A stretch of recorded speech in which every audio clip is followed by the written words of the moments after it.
This is Every Widow Thing.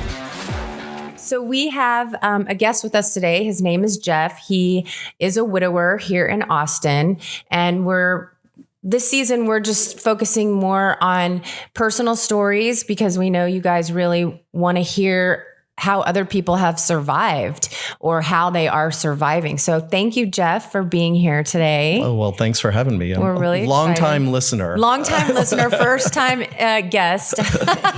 Thank you for being so supportive of us. And it's always nice to see your messages on the Insiders page.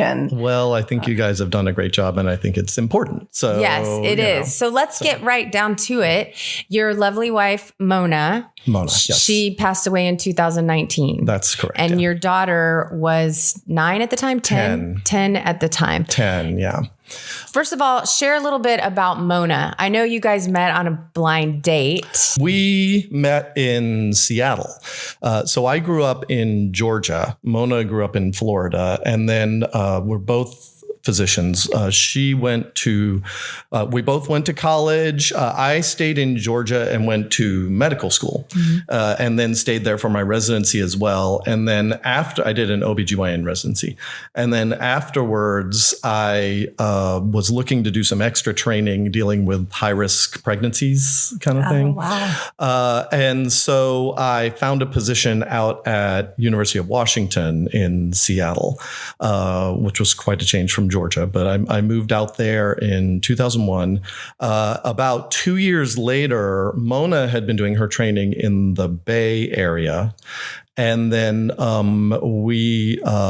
she moved up to Seattle for her first job out of training. I had been living in Seattle for a couple of years, but there was a mutual friend from the hospital who basically said, I have a friend who's moving up here. She doesn't know anybody. So I was like, I was like, score. You're like, I'll take it from here. Love at first sight, or took some warming up? People have asked me that. I maybe. I love your honesty. I will say that I knew right away there was something different, like 30 seconds. I was like, there's something else here that I haven't felt before. I don't know if she felt the same way, but we were very quickly sort of inseparable. Yeah. After we'd been dating about a year, we had to start kind of making some decisions. And her sister lives in Cedar Park with her husband and kids. And so we started looking around at other places to move. We came to Austin. I instantly fell in love with Austin, and she had to have some convincing. Grew on her eventually. Yeah. Part of it was she grew up in Florida, and she was like, I don't ever want to live someplace hot again. And I know. Yeah. But she did come around to where she absolutely. So we moved here in 2005. Which has been 20 years. I guess that just occurred to me. Yeah. The same year. That's crazy. But we moved here in 2000. We got engaged at about 18 months after we'd been dating. We moved here engaged and then got married here in January 2006 at St. Mary's Cathedral downtown. Oh, okay. My daughter was born about 3 years after we got married. And then it was about 18 months after my daughter was born was when she got diagnosed.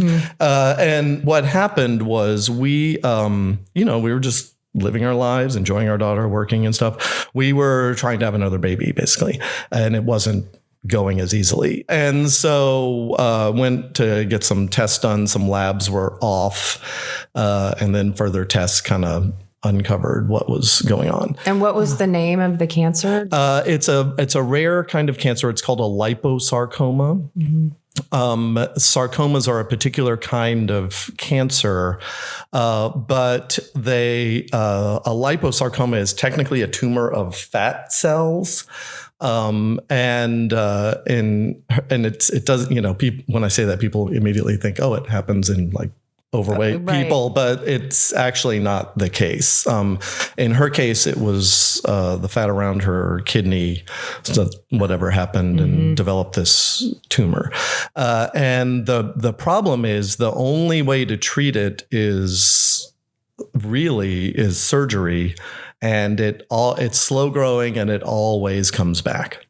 Like there's no cure for it. There's You no just keep it at cure. bay. You do surgery and it's gone for a while and then it comes back. So did you guys? She didn't do chemo or anything like that. We did some of that. She did everything. So it ended up being about a 9-year course of this happening, Treatment, At first, because this is such a rare cancer, we ended up down at MD Anderson. And so we made that back and forth a lot over the course of, 9 years or so. And I'm guessing since you were in Austin, her sister helped out with your daughter.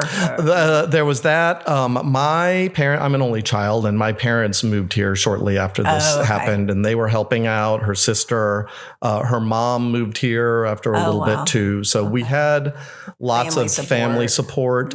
We actually would take my daughter often to Houston. We didn't want to sort of leave her out of it. We made the decision early on to be just very open with her about frank with her about what was going on. So she's known, in fact, her entire life. Like she doesn't have any memories of Mona without cancer.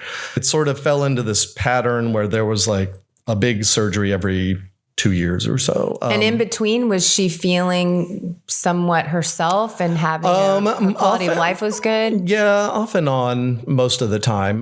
Before the first big surgery, she had chemotherapy, and then, they would try different things. They tried radiation a couple of times in specific areas where it was coming back. And then sometimes some chemotherapy as well. There were lots of different trials and trial drugs and sounds exhausting. I mean, what is that in that 9-year period of basically just living with cancer? Yeah. What is that like? Well, it sounds weird, but it very quickly just kind of became normal. It was a part of our life, right? That was just the way it is. Oh, Mama has to go back to Houston for 4 days this week, so you're going to stay with Grandma. Like that kind of thing. Yeah. Or we're going to Houston. Why don't you come with us and we'll go to the zoo? And that kind of thing. Which I guess, that's actually a blessing because you really have to live in the moment during that time. Yeah. Because otherwise, you, I think, would just go into a depression or not be able to live a normal life because kind of. Yeah. And Mona wanted to maintain some normality, at least. Like one of the things she did, we already talked about this, is I remember actually after her first big surgery, after we'd known about this for 4 or 5 months, and she had her first big surgery and we're in the hospital and she's recovering, and you talk a lot during that time. Sure. And she told me she'd been thinking about it, and there were 2 big things she wanted to do. And one of them was keep working because, she was 40 years old when she got 39 when she got diagnosed. Wow. And so she was like, I've, worked too hard and she loved being a doctor. She loved being a doctor. She loved her patients. She loved her office. She loved her partners. And so she wanted to keep working, and her partners, to their credit, they were excellent, and mine too, about giving us whatever time we needed. Like if I said to my partners, hey, this is going on with Mona, I need to be gone Thursday and Friday of this week, I'm so sorry for the short notice, they'd be like, not a problem, we'll cover it. Her partners were the same way. That's amazing. Do you feel like that was because they're in the medical field and they understood what you guys were going through? I wonder how you guys being doctors shaped your experience. Probably in a few ways. For one thing, if something happened when we were here, we knew who to call, right away. We're like, and we had their home phone number or whatever. It'd be like, I need to talk to so-and-so about this. This is new, and I need to talk to. So the community of doctors just here in town, you kind of all Yeah. Well, we knew a lot of people already, just, working in a hospital or hospitals. Right. You get to know a lot of the medical community, doctors, nurses. And their reputations, which is really important. And their personalities. So you know who's like who you can call. You and Mona are sitting in the bedroom and she's like, don't ever call so-and-so. And you're like, I would never call so-and-so. Not that much. It's more like, oh, if I call so-and-so, she'll come look at it at home. Right now, if I call so-and-so, he can probably see us in the office tomorrow, that kind of thing. Yeah.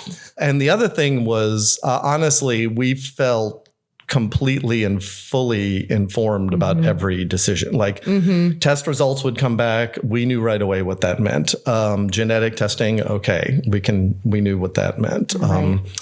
So, we have friends, not only the people who we were dealing with down at MD Anderson, but also other friends who were oncologists and all of that kind of stuff. So we had you didn't really have to wait to sit down and have a visit with the doctor to know what the test results were. You could get online yourself and look at your records. To some extent. And then if something popped up that neither one of us or we were having trouble figuring out, we could call 5 or 6 people we knew from medical school, residency, whatever, who you probably didn't have to wait for a phone call of the test results. Yeah. No, we didn't. We tried not to be overbearing in the clinic and stuff, but they also, I feel like a lot of them paid some extra attention to Mona because she was so young and she was a doctor. And so a lot of them could sort of see themselves. Sure. So the other conversation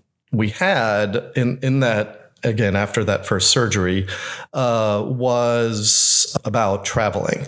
And this was one of her big things. She was like, people talk all the time about one day we're going to do this. And she was like, okay, we're going ahead and do this. Yeah. No, you're going to gets emotional. And we're going to ask you questions and have you go back to thinking about things that you probably haven't it's okay. talked about out loud. If you don't want to talk about anything. We're talking about it. I would talk endlessly about Tell her. Whitney no. I would talk endlessly about her. But, right, of course. She was like, I want to do this and I want to do this and I want to do this. I was like, okay, sounds good. I'm on board. Let's do this. Let's do it. Yeah. And so after that, what would happen is after a big surgery, there'd usually be about a year to a year and a half of relative calm kind of thing. And we would still have to go down to MD Anderson. It was about every 2 to 3 months for her to get CAT scans and whatever. And then after about 15 months, 18 months, something like that, something would usually start popping up. And then it would, about 2 to 2.5 years afterwards, it would get to the point where we had to do another surgery, And like I said, sometimes there were things like radiation in there. Sometimes there were other things going on. One thing, she was all about experiences, not as much about material things. Yeah. Was she always like that, or did it change after the diagnosis? I think it changed some. There sort of became more urgency to it. So the other thing she was all about is food, as you guys said. Jeff brought us some cookies, and they were Mona's secret recipe. He will not give it to me. They are the best cookies. They are delicious. That's a really good recipe. But, she'd find some new recipe she wanted to try, and she would make it 4 times at home, just trying to get it right. Wow. Yeah, and that kind of thing. So when did it start to change where you no longer can be managing it in this way? Well, okay. So that pattern went on for literally 8.5 years or something like that. And then I don't know exactly. Something happened. And actually we had gone on one of our trips. We were in Iceland, actually. Oh, wow. We got back from that. And then about 2.5 weeks later, I still am a little unclear exactly what happened, but she called me from her office. It was sort of at the end of her day. And she was like, I'm doubled over in the bathroom. I'm in so much pain. I don't know what to do. And I said, okay, we got to call the ER.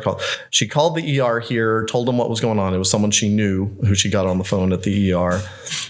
And they were like, listen, you could come here, but it's probably going to be the kind of thing that we end up sending you to MD Anderson after 24, 48 hours. If you can make it, we'll give you some pain medicine and you can go straight down there. Yeah. And so we had this kind of panicked, it was like a Wednesday night. I remember like mad dash down to Houston with her, just like doubled over. In the passenger seat. And that for our listeners, from Austin to Houston is about a 2-hour, 45-minute drive, but it had to feel I made it in 2 that night. Oh yeah, I was about to say, yeah. But even so, it probably felt like it took forever. Oh yeah. But yeah, we got there and they admitted her and they did a bunch of testing and basically said, it looks like there's been a dramatic amount of progression since the last time we did a scan. We have to do surgery right away. So it's like, okay. So she went ahead and had surgery. Her surgeon down there was amazing.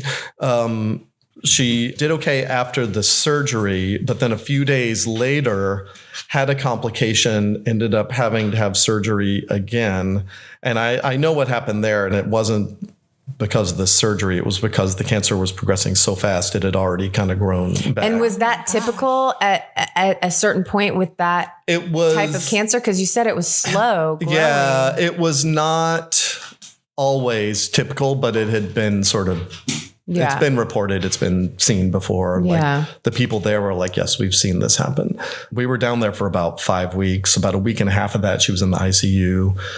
It was just a rough time. And where were you getting your support at that time? Let me see. That was in the late spring. And so my daughter was still in school.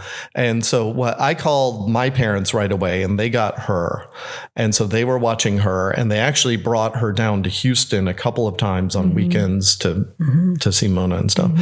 And then after a little while, we said, they said, look, things are just progressing very rapidly. There's not much we can do. They did some more chemotherapy. That was what they call palliative chemotherapy, which is now, was she awake and coherent for all of this? So she was told. She knew what was going on. So she felt better. I mean, after the surgery that relieved the pain, right? Yes and no. She didn't really have time to recover from the surgery fully. Because it was growing back so quickly. Yeah.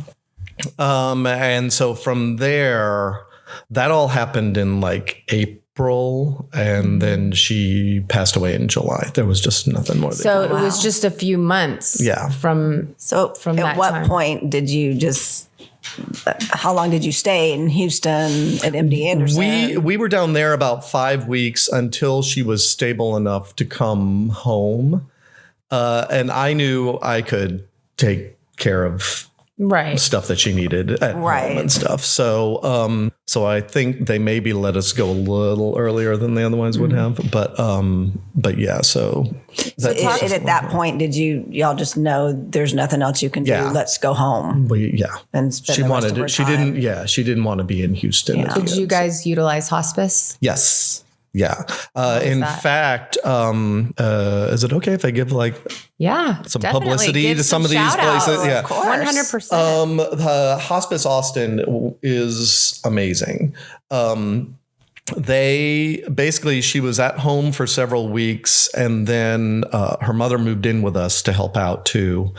I actually went back to work during that time because there were some things I needed to get handled, kind of knowing what was coming. And she would have these bouts where she had these very severe pain, and we'd end up in the ER. They're usually able to take care of it. And hospice got us plugged in and eventually kind of stabilized her pain and stuff. And then when it was clear that something was imminent, we actually went over to the Christopher House. Have you guys ever heard of this here? Yes. It's on the east side. Yeah. She, I think, knew that we would probably not move out of our house. And so she didn't want my daughter and I to have that memory of her dying at home. So she was very adamant about that. She was like, she had already researched the Christopher house and everything. She was like, this is where I want to go when. So that's time. Why you went there and you were there for 3 days. Yeah.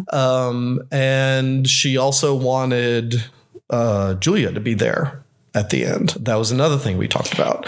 Because, do you want a 10-year-old there when all this is going on? Right. And she felt like, and I agreed with her. We felt like it was important for both of them. Yes, it's a very strange thing because it is the most heartbreaking moment, but then it's also kind of, you recognize that this is such an important event. Yeah. I mean, how did it go? Well, I honestly, I feel like most of that time I was focused on my daughter, Sure. Right. And how she was handling things. And she, was appropriately sad and upset. But overall, I feel like she did pretty well.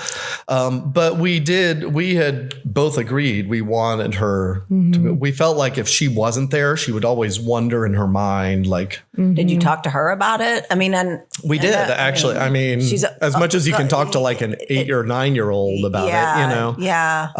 But yeah, we did. We talked to her about it. We talked to her about everything. We told her, and she wanted to be there. We told, like, I remember when Mona started losing her hair, I shaved her head on the back deck.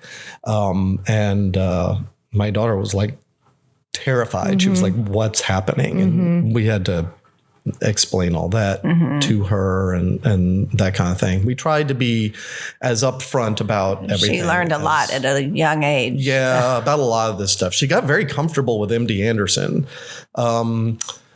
That was actually another thing, is we tried to include her as much as possible so she wasn't scared when she knew we'd have to go back down there for a few days or something like that.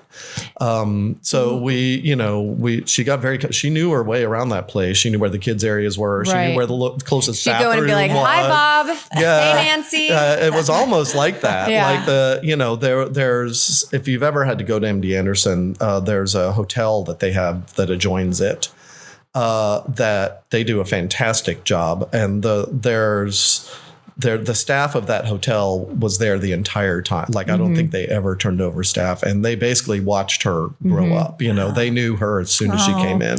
Looking back on that time and how you handled it with Julia, is there anything that you wish you would have done differently? I know it's pouring down rain out there. I know. It was like crazy. I was like, oh my gosh. When you think about how you guys handled it with Julia, from the moment you found out about the cancer diagnosis to the very end, is there anything, like, what advice would you give parents who are going through the same type of situation? Because for me, my response initially was protect.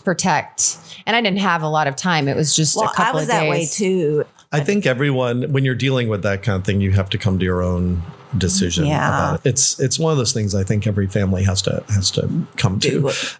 In our case, as far as my daughter goes, we knew it was going to be such a long road that it didn't make sense to start hiding things. You know what I mean? And they sense that things are going on. Yeah. And that brings fear for them. I think it's smart to be honest about you're both physicians. It's like, the lingo. So I'll give another shout out here. One of the other things we did, there is an organization in Austin called Wonders and Worries. Have you heard of them before? I've heard of them. They do phenomenal work, and their focus is on helping children whose parents have severe illnesses.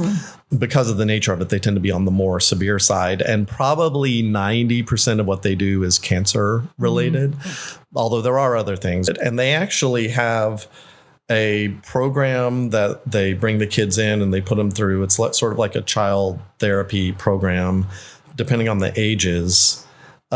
And they've actually done studies that show that they get good results in terms of coping mechanisms and this kind of thing.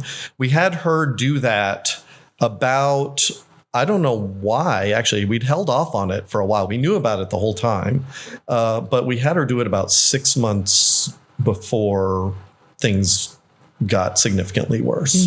And I can't remember why. We just felt like it was the right time. I think we maybe thought she was old enough to start. Yeah. Thank goodness you did. I mean, yeah, they did that's it. They are divine timing. That is an absolutely amazing organization. My daughter still does work with them in high school. She does tons of volunteering with them, and she's on like the teen council and all this kind of stuff. So let me ask you this, because when I hear you talk about how you handled it with Julia, I'm so impressed because, like I said, both Holly and I, our instinct was to, no, we've got to protect, and I want them to be happy and happy and happy. Do you feel like she was more grounded? Like how is Julia now? Well, I know she's 16. I was going to say she's a teenage girl. We're going to take her shopping to buy a homecoming dress. But as far as her mental state and her, overall, not just teenage mental state. She's handled it pretty well. It's hard to explain, but Mona passed away and our lives were completely upended because shortly after that, I stopped working. I stopped working for a couple months, and I told my partners in my group, I was like, I need to kind of get my life back together. And then we were sort of negotiating me coming back to work because all of a sudden I had a 10-year-old at home. I couldn't I would occasionally have to go in the middle of the night, or I'd have to be at the hospital at 5 o'clock in the morning or something like that. And that's really hard to pull off with a 10-year-old at home. Yeah. And so we were kind of talking about how that would go. And then COVID happened. And everything shut down. All of a sudden, I had this 10-year-old 24/7 at home, like she wasn't even going to school. You're like, I didn't want that much. Yeah, well, it's not kidding. That, well, but hard. I couldn't, because their offices are still. I mean, people are still having babies. Yes, and so you can't stop doing that kind of work even during the pandemic. How did that work? Well, my partners just handled it. That's why I said I had the most amazing partners in my office. They were fantastic. And so I told them, I said, okay, I think I have to hold off coming back. And yeah, I mean, you remember how we all were at the time. It would be like, oh, it'll be a few weeks. And then, I booked a cruise ship trip for August of that.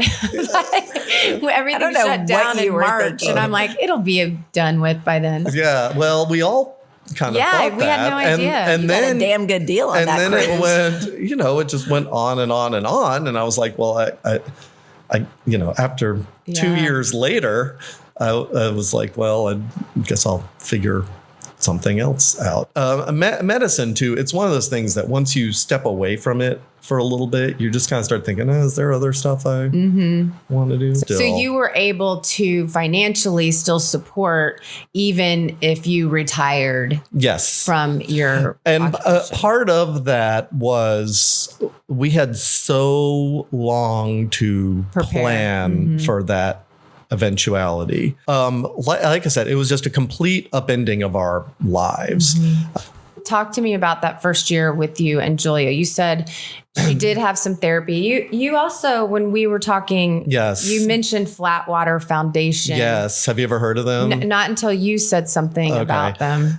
This is one of the other things. There are so many organizations that have turned out to be just amazing that we dealt with. So I'm not a therapy guy. Right. A lot of men aren't. I think it's probably pretty common. Yeah. But I was, trying to, there was a lot going on. I mean, you guys all remember it's like a full-time job trying to just do the paperwork and all of the things that have to be done. Yeah. And I was trying to get through all this, but I was thinking about it. I said, I've never been one for therapy, but were people in your ear saying you should really talk to someone? You just came to this on your own. Yeah, well, it was more that I was like, if I'm ever going to do this. This is if I'm going to do therapy, it would probably be right now. Yeah, like this is probably the time when people would do this. But I didn't even know where to start. I didn't know if my insurance would pay for it or anything even. I just called this place that was not far from my house, went and met with the therapist, and he was a really nice guy. And I mentioned to him in that first visit, I said, I don't even know if my insurance is going to pay for this. And he's like, actually, I think I know what we can do.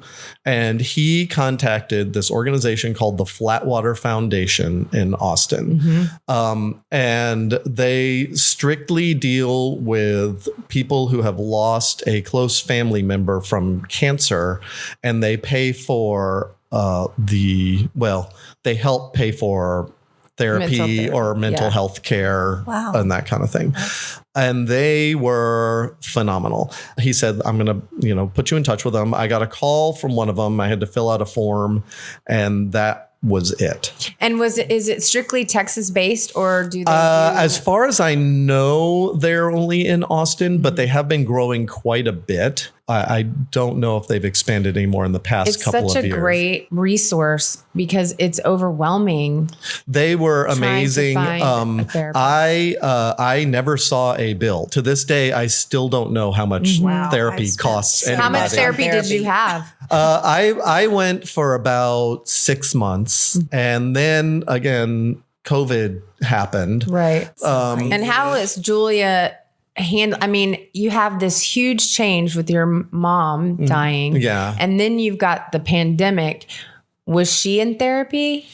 Not after Wonders and Worries. Yeah. No. I did think about that, but like I said, she seemed to be doing okay. It's actually nice to hear that she didn't have any therapy. She didn't afterwards, like I said. Right. What were conversations at home like? Do you feel like you were trying to give her therapy yourself? I don't know about that. I mean, we talked about everything, during that time. We did. So I told you, we cook a lot around our house. We cook so much. Yeah. Well, that's like therapy. That's therapy. Kind of. I mean, and you're bringing Mona in. It's Mona. Yeah, to some extent. And so No, it is, Jeff. Get that science out of your head. And so, we talked about a lot of stuff. She did, so she wanted to sleep in my bed. She would still do that occasionally when she was a kid. She'd come sleep with us. And after the funeral, she wanted to sleep in my bed and probably did for about 4 months. She'd probably be mortified if people heard. I don't think that's unusual. My kids, my friends had put a little twin bed in my room for Zach because he was injured in the car accident. Yeah. So, Gabe was 14 and he slept in my bed because we were all in my room, maybe for like a week or something. Yeah. And then he's like, okay, I'm going, but he was older. You always worry about your kids, but I haven't seen any major signs of You've done a pretty breakdown. good job. Maybe. Well, I think the fact that, like I said, she is a teenager now, so there's that. It may turn on you real quick. Yeah, so who knows? But do you guys still how often? I still say Hunter's name probably once a day in some form or fashion. How do you bring Mona in? Almost anything, whether it's, again, food, we still travel. And just recently this summer, we went to Chicago and actually visited Mona's brother who lives there now with his child that's now 6, and he has a younger one too. I was going to say with the baby, but he has a younger one too, and so they're super fun to visit. And talked about her a lot there. We then went to New York, and the last time we had been to New York, all 3 of us were together. Oh, was that a hard trip? I wouldn't say it was hard, but it did bring back some memories, and we talked about it. So you're 6 years in. Yeah.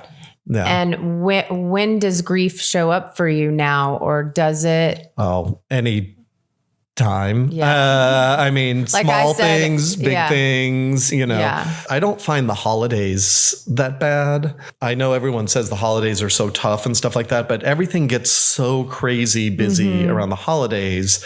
You don't have time. Yeah. You sort of blow through it before you know what's going on. And are you with her family at Christmas time, or both Usually, families? I have a small family. Right. Like, at this point, it's just my mother who lives here. And so she joins us with everything.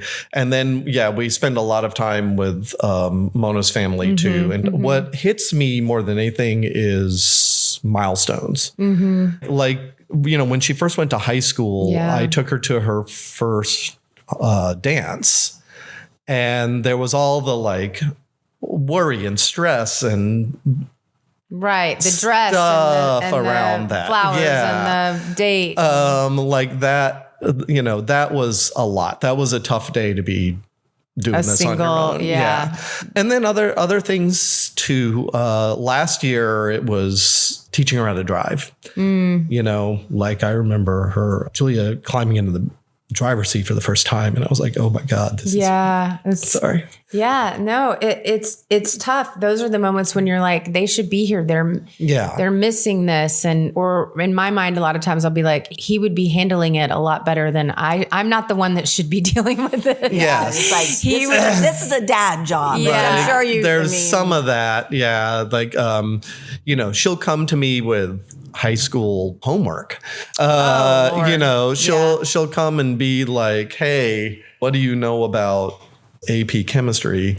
And I was like, okay. I was out in like middle school math. Me too. Me too. I feel like I should have been, but like Mona, was a chemistry major in college. I was like, okay, she probably could have handled this. Yes. But it always ended with her and I doing the same thing, just watching YouTube videos together, trying to figure it out kind of thing. And then just the random things throughout the day. I mean, you guys know how that is. There'll be a song that you're walking through Target or something and you're like, oh God, this is, this is hitting me hard or, something like that. Yeah. Or, let's go to this restaurant and I'll realize the last time I was there, I ate with Mona, that kind of thing. So I wonder, sometimes I feel like the widower experience is harder than the widow experience. And I'm not sure why I believe that. I think because in my head, I feel like you're not talking to your friends like we would, or people aren't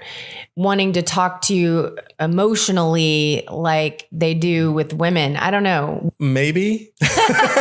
Yeah. Do you have a good group of I'm a guy. I have friends, but the thing is, they're all, they have their own families and they're working and they kind of have their lives, and you don't want to bother them and stuff. I mean, I talk to, family some, that kind of thing. Mona's brother is always good about, bending an ear about those kind of things. Part of it is, how it is when you're married. You don't, like, we never had a conversation. You're going to do this in the marriage. I'm going to do this in the marriage, like that kind of thing. You just sort of fall naturally into whatever you want to do, whatever your strengths are, whatever. And she liked doing the school stuff. So I was like, oh, have at it,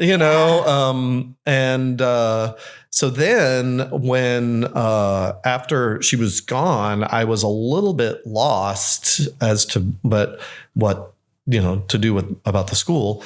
And, a bunch of the families there, cause they had all known, they all knew what we were dealing with going back years and years and years and stuff. And,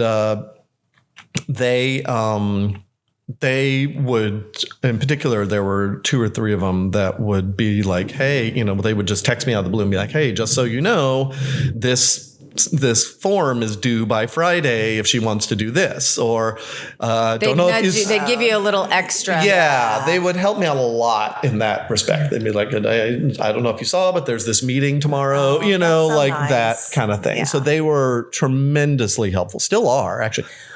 Losing someone suddenly versus having a lengthy illness. Were y'all prepared? Did you have your will done before your daughter was born? Like, like things like that. I mean, yes.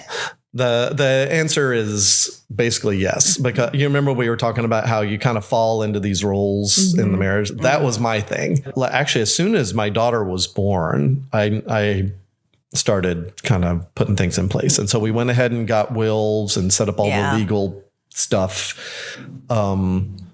we had a long time to plan, basically, So you could talk about plans for Julia and yes. Well, for that, and also like our thing, like Toby and I had not talked about. Okay, well, we knew we both wanted to be cremated, but it's like, where do you want to be? So now he's still sitting no. in my Well, closet. that that was again one of Mona's things. She was very much a planner when it came to some of these kind of things. And so she wanted to ease the burden, I think. I think, and she also wanted it done the way she wanted it. Right. So we in that period after we got back from MD Anderson, before she actually passed away, she made all of those plans. She actually a couple of years before that, she had found cemetery plots for us at this. It's not far from our house. It's Austin Memorial Park. It's like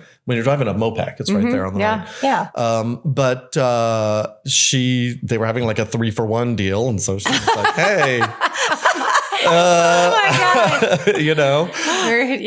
Discount 3-for-1. Well, sometimes cemeteries do that kind of thing. Well, And those so plots aren't cheap. Yeah. No. So she was like, "Hey, let's go ahead and do this." I said, "Okay, sure." Did she plan her funeral? Yes. What music and all that? Yes. Oh, wow. To a large extent. Yeah.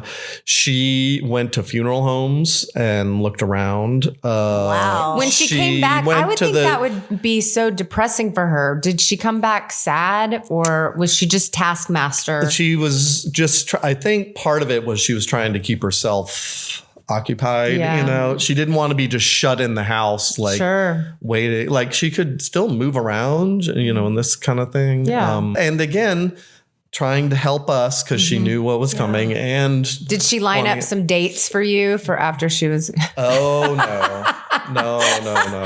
That's how many episodes do you want to do on that? I think we need to keep talking. There's actually not much to talk about there. But she actually, this is an odd story. But she had spent a couple of days going to funeral homes, and then one day I came back. I told you I went back to work during this time because I was trying to tie up a bunch of stuff. Yes. Before anything happened. It was a Friday afternoon. All of a sudden, there was a knock at the door. I opened the door, and it was 2 Austin Police Department officers. And I was like, "Okay, hi, what's happening?" And they said, "Hi, we'd like to speak to Mona." And I was like, "What, did she rob a bank or something while she was out? Is she figuring I may as well, or know?" Right. What are they going to do to me? They were like, no. And they said, "We can't really tell. Are you her husband?" I was like, "Yes." And they were like, "We can't really tell you. We have to talk to her directly." I was like, "This is getting weirder." And I said, "Okay, she's pretty sick." And so I got her out there. And so she came out there and she was talking to them. And it turned out she had gotten frustrated at one of these funeral homes and said something like, "I wish there was a way to speed up this process," meaning organizing organizing stuff. Right. And I guess the funeral home called the police because they thought she was making a suicide threat or something. Yeah. Oh, wow. Oh my gosh. And she was like, "That's ridiculous." And so she ruled out that funeral home. Right. That's funny. Wow. Did she? I have a friend whose husband died when his kids were very, very small. And he wrote letters and did birthday cards and made videos. Yes. Did she do that too? And that she did that over the course of the 9 years. Usually when she'd be in the hospital, either getting some treatment or recovering from surgery or something like that, she would write letters to Julia. And so she has a letter for each birthday, which we open on her birthday. There's a letter for high school graduation, college graduation. Oh my gosh. That gave me chills. Wedding day. oh, So people ask me, if you know someone's going to pass away, what would you do to prepare? And I wills and getting all that in line is important. But passwords, yes. It's getting harder because the passwords are changing. I can't use one password for everything. That's what I always tell people. I say, have them write down their passwords at the very least to their email and their phone, because you can recover other passwords that way. But if you can't get into their email, it's just not. You can't get anything. Yeah, it's true. The other thing I tell people is to take individual pictures periodically, because we realized how important it was. At Mona's funeral, you want to put up pictures of them and this kind of thing. And and you're in all of them. Yeah, exactly. I'm going back and I'm like, look, these are great pictures of the two of us. But, you want to have a picture of That's not a bad, that's a good thing. That is a good point. And so I tell people, you don't have to do it every year, but every few years, take like when you're doing family pictures, get an individual picture of people. So I don't have that problem, Jeff. I have a lot of pictures of myself. Did y'all talk about, assuming you did, talk about like you dating and we did, again, this is one of those things I'm not sure if it, since we had so long talked about a lot of things. And so, we talked about that. Did she help you set up a dating profile? No. No. No, it's funny. I've heard stories of the dying spouse trying to do that, but you're not in a headspace. Most people are not in the headspace to want to do that right then. That's not the job goal right of there. The spouse to, right. But, we did talk about that, and she was like, I want you to, continue and have a great life. You find someone like that kind of thing, I would bet every spouse would say that. Probably. Maybe not when they're alive always, but certainly after they're gone, they want us to be happy. Yeah. So now you got to worry about Julia dating. Well, does she have a boyfriend? I don't want to talk about it. Well, it sounds like you've just been an incredible dad to her and such a source of strength. You guys are going to make me and healing. Blush. She's very lucky. She's a good kid. I really can't complain. Anyway, Jeff, I love that you've spent all this time with us. It was great getting to know Mona. Thank you guys. Thank you so much. Thank you for sharing your story. Yeah. Sorry. Jinx. Let me